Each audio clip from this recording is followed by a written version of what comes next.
What's going on, guys? Welcome back. My name is Brandon and we've got a fun episode planned for today. We are going to do some TIG welding with stainless wire and copper. Stick around.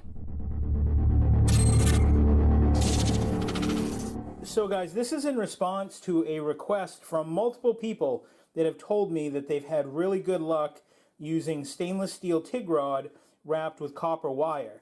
So I tried it myself based on that suggestion, and it flowed really nice, but our part broke off. So I think there was a problem with the execution of that, in that this pan is part of a repair series that we've done, and it had been repaired, I think, 2 or 3 other times. So we may have messed up the grain structure on this. So we're going to start off with a new pan. We're going to break the handle off, record the results of what it takes to snap off that handle. We're going to repair it using this unorthodox stainless and copper wrapped rod. Then we're going to hang weight off the handle again and see how much weight it takes to snap off the handle. And just real quickly to get you up to speed of the results that we had previously, and I'll also link the playlist up above if you guys want to check it out more in detail. But this new pan, unrepaired as it was brand new, took 218 pounds of weight hanging off that handle before it broke. Then I welded it up using a product called Muggy Weld, and it took 157 pounds to snap it off, decreasing its strength by 28%. And then I used flux core wire, 30 thousandths diameter. It broke off at 147.2 pounds, yielding a 32% decrease in strength. Then finally, I used 30 thousandths solid wire. It broke off at 176.8 pounds, or a 19.2% decrease. So far, out of all the processes that I mentioned just now, the solid 30 thousandths wire yielded the best result. Then the most recent episode, we cleaned it all back up. I welded it using this combination.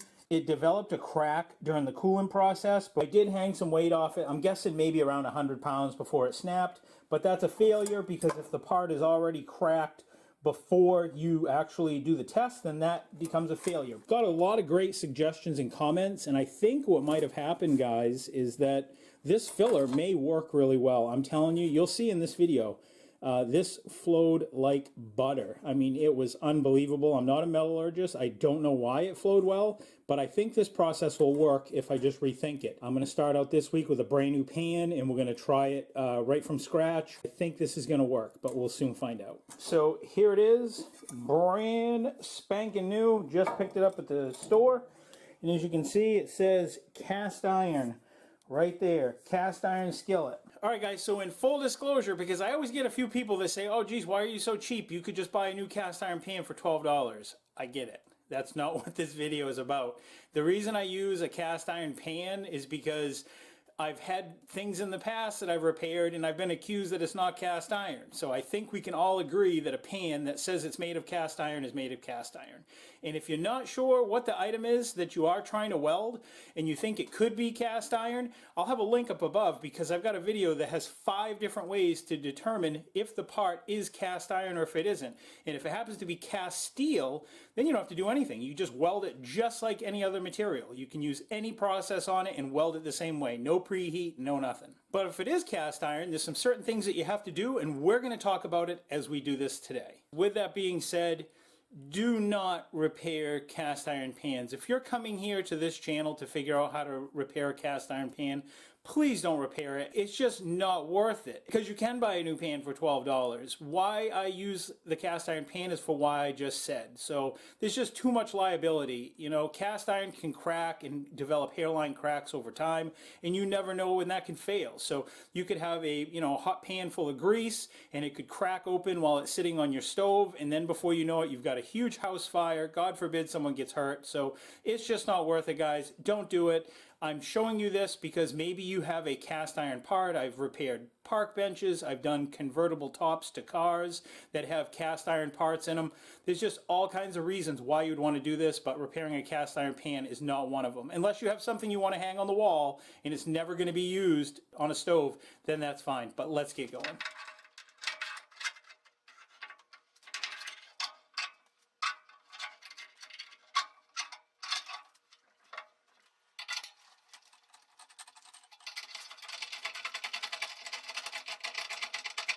So here's the setup, guys.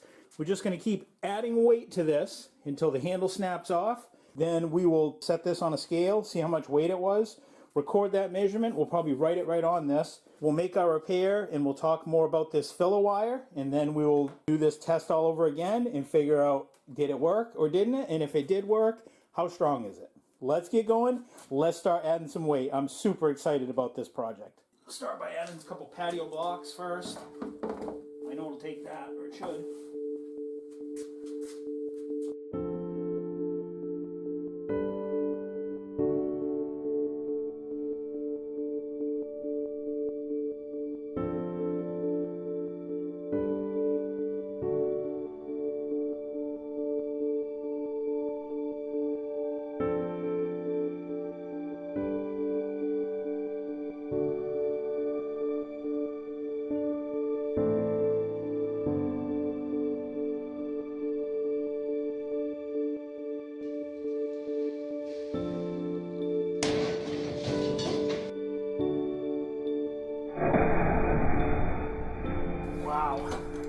That was a lot of weight, guys. I'm curious to see how much it's going to be. It's going to be a lot, I can tell you that. Just so that our test is consistent, I will trace out where the pan is sitting in relation to how much of the handle is hanging off the edge.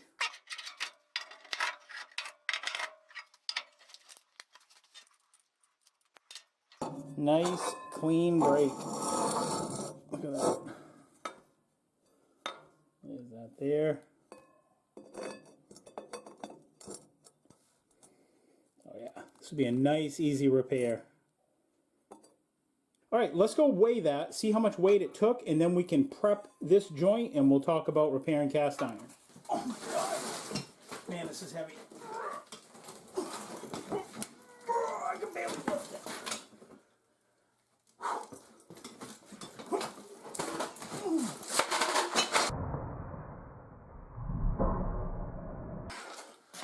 Wow. Holy, what was that, 279? Yeah, it was heavy, I know that. So this is what it takes, obviously, to break off that handle. I cannot believe how much weight that actually held. And Bo had to call 911 after lifting that thing because it was brutal. Now we gotta gouge this out. We gotta V it out a little bit. And the reason for that is we gotta have a place for our weld metal to go. You can't just weld it like that. I'm just going to take a grinding wheel. We're just going to V it out a little bit. Textbooks will tell you to use a chisel and chisel it out. That way it just kind of prevents you from introducing contaminants. But I've never had an issue using a grinding wheel, and that's what most people use, so that's what I'm going to do.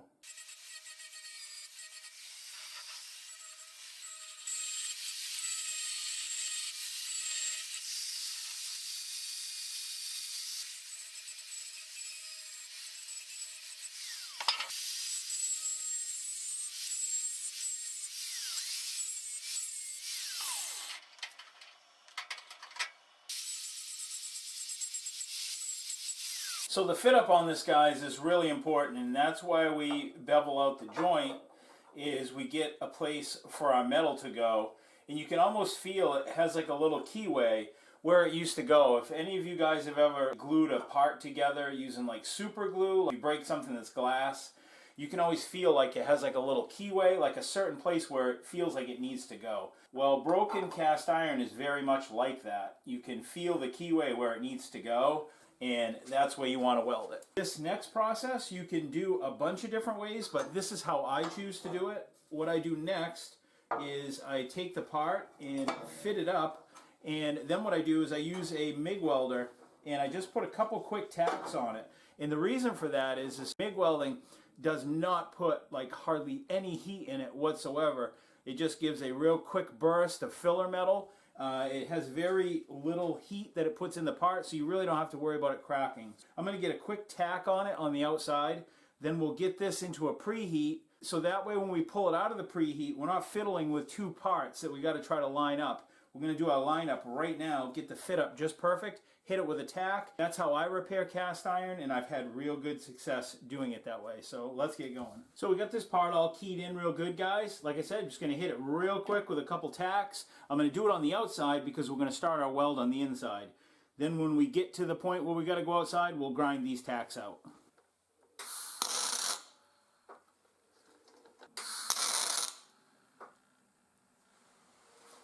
See what I'm saying about that, guys? How these little tacks will help hold everything in. That's just a little tiny tack, but it doesn't take much to hold it together. And you can see it's not even hot. I'm putting my hands right on it. It doesn't put a lot of heat in the part, so you really don't have to worry about it cracking at all. And now this can go for a preheat. All right, guys, here we go.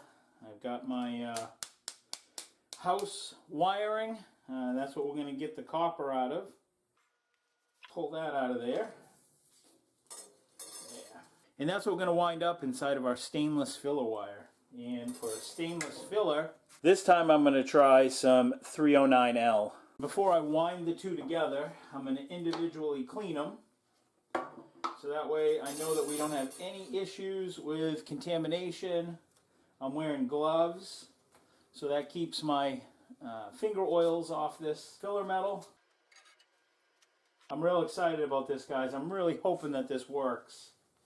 I think it will, but we'll see. You see that? That's just oils that you don't want on the filler. Now we'll just clamp this in the vise, and we'll spin it up.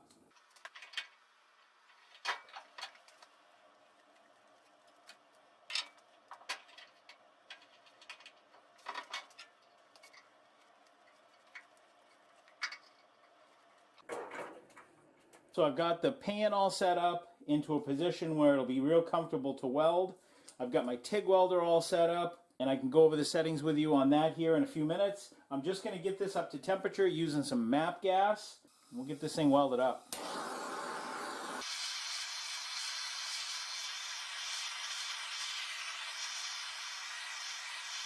The reason we do this, guys, with this preheat is, say this pan is at 70 degrees room temperature, right? And then we immediately start welding on it. So I'm just going to use an arbitrary number of 1,000. So this pan is going instantly from room temp of 70 to 1,000 instantly when you start welding.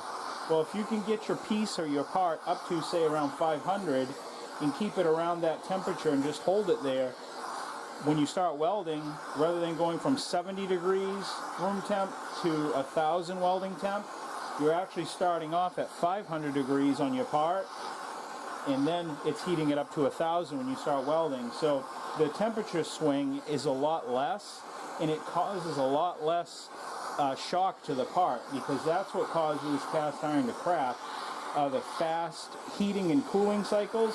If you can heat up cast iron real slow and cool it real slow, that's why it doesn't crack. Cast iron is a real hard material. It's real durable, but it doesn't have a lot of flexibility to it. And that's because it has a high carbon content, and it's anywhere up to 4%. Like I said, cast iron is really strong, but it's brittle. I think that's pretty close right there as far as temperature. It's probably hard to see, but it's definitely in that range. It turned brown, but then it started turning purple. So brown's right around 520 degrees with steel, so it's a little bit more than that. So I'm just going to have to keep my flame away a little bit more because I don't want to go too much higher than 500 or 600. So just to give you an idea of my setup, guys, I'm using my Fronius Trans-TIG 210. I'm on a pedal, and I'm set for 120 amps. So that'll be 120 amps at full pedal. And it's only it's ramping up in a half a second. And for gas, I'm running about 20 CFH, and you can tell by this, just a little over 20. And that's your gas solenoid valve. You just hit that, it purges your line, and then you can see right there, just a little over 20. All right, let's get set up and let's get this going. I'm real curious to try this. And on the backside, guys, I've got a real light flame that I'm going to keep on that just to keep our preheat in there, and I'm going to keep it on there just like that throughout the duration. My thought process behind keeping that heat on there, guys, is that it's not going to have an up and down swing. So it's not going to go from welding temp and then in between when I'm peening it that it's cooling off. That's my hope. I'm just going to keep a nice heat on there, and I'm hoping that that retains the heat in the part, and I think it will. That should work pretty good. All right, guys, here we go. Wish me luck.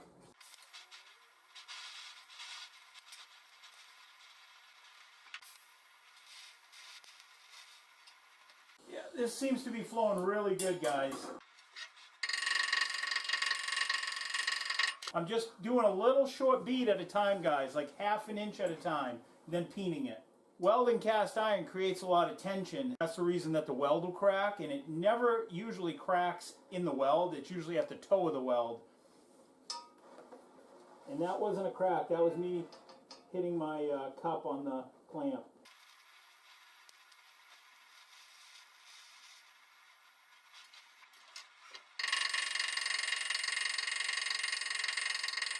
I have about 7 seconds of post-flow gas coverage, guys.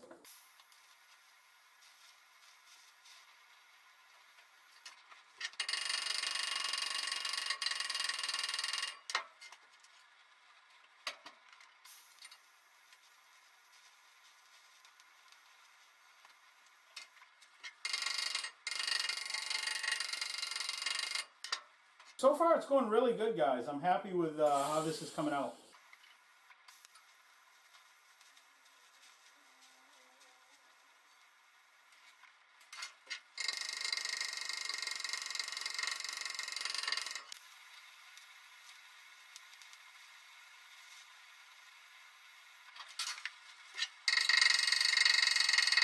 So that side is welded, guys. I'm going to immediately flip it over so it doesn't cool and start welding the other side.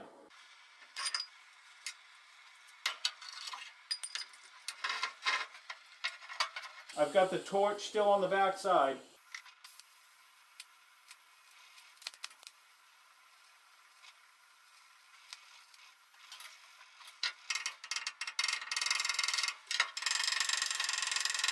All right, guys, I don't want to dilly-dally. I want to get this in a quick pile of sand. All right. Get this into some sand real quick before it starts to cool off.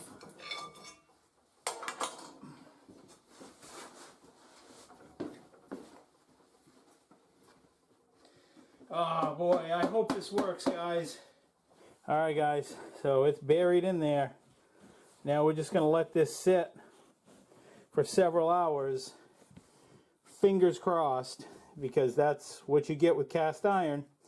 I was trying to do very little heat on the cast iron to not wet the cast iron base metal, but just wet the filler, and that's what's called TIG Brazing, and that's the best way, in my opinion, you know, other than oxy fuel. That's always good too, but we already know that the standard methods of, you know, oxy fuel brazing using either nickel or cast iron rod, that always works. But, you know, it's these kind of odd combinations that people have said have worked that just pique my curiosity. So we'll come back here in a few hours and fingers crossed, hopefully it worked. All right, guys, it's the next day. I'll let it sit overnight. Oh, I hope this worked. I really do. Now, if you remember right in the last one that we did, the last episode of this repair, it was actually cracked before we even put it in the sand. And I think that one held maybe close to 100 pounds. My initial look at this, and it's not cracked. Let me just wire brush it so we can see real good. Hang on.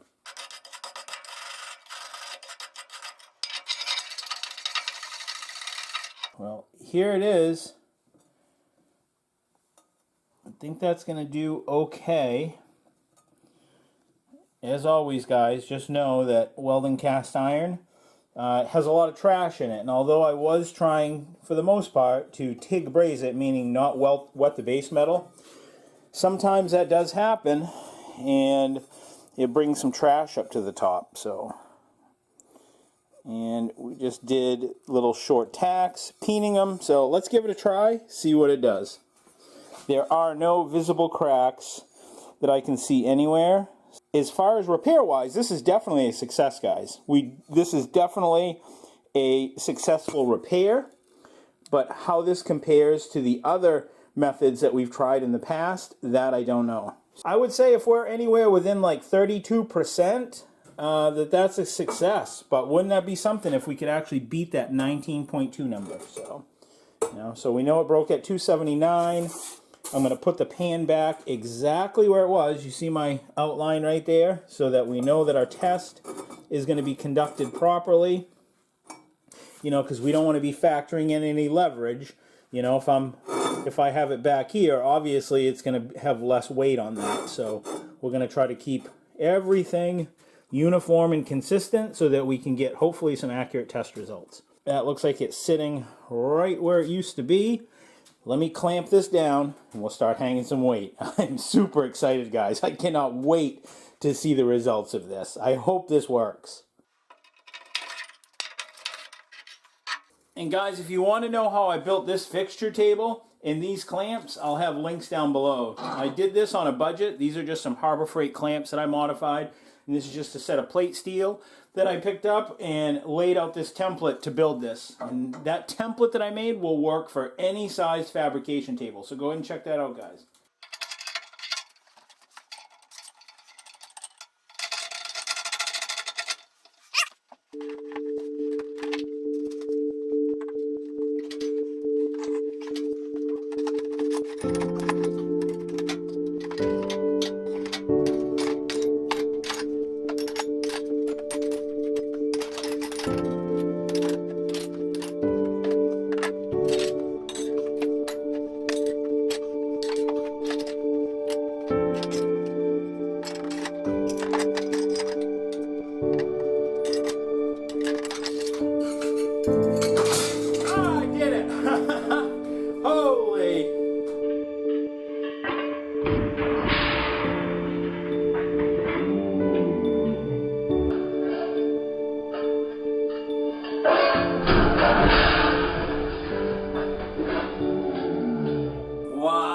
Guys, that was a success.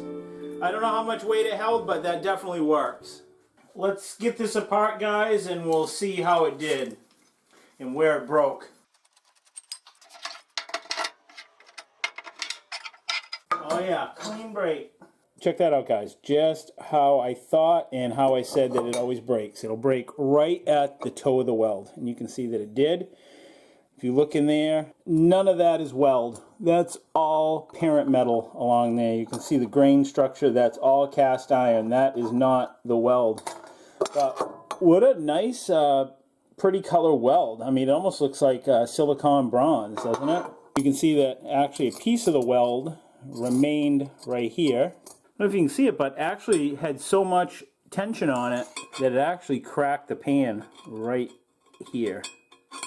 You can actually see that crack right there as it's going all the way through to the outside of the pan. But again, that's all parent metal. It didn't break in the weld area. That's all virgin cast iron. It actually had so much tension in it that it broke an actual piece out of it. I would say that if you have a repair and you wanted to do it with this, it flowed really well. And again, I was using 309 wire, and I was using just copper house wiring.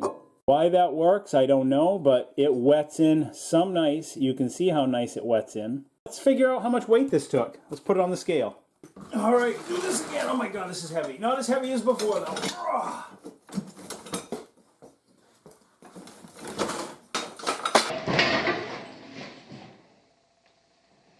Wow, that's pretty good. Woo. The results are in, and I've lined it all up. So now if we want to compare strength, we can only compare this percent in decrease in strength. So the unbroken strength to the actual decrease of what it took to break. So again, flux core yielded a 32% decrease in strength. Muggy weld was a little bit better at a 28% decrease. Solid wire did the best. It held the most weight at 19.2% decrease. And then our new pan right here, it broke at 279.8. I've got kilograms to the right. After we repaired it, it broke at 161.4 pounds or 73.2 kilograms. So in my opinion, that's a lot of weight. I mean, would that work to repair this? Absolutely. And 118.4 pound decrease, or 53.7 kilograms, for an overall 42% decrease in overall strength. It definitely worked, but it probably is not the process that I would reach for first to make this repair. And that's just me, but it definitely does work. And this TIG wire definitely flows super nice. And again, I'm using 309L with this, 3/32. And that's all there is to it, guys. If you're wondering what I'm working on before it makes it up to YouTube, you guys can catch me on Facebook and on Instagram. If you're wondering about any of the tools that you see me using, I'll have links down below. And a lot of those links down below in the video description will have discount promo codes that you can use to get money off at checkout. New videos every Friday, so be sure to like, comment, and subscribe. And until next week, guys, I will see you then. Take care, stay safe, see ya. Oh, check out my merch store. I just started getting into merch. See you next week. Bye.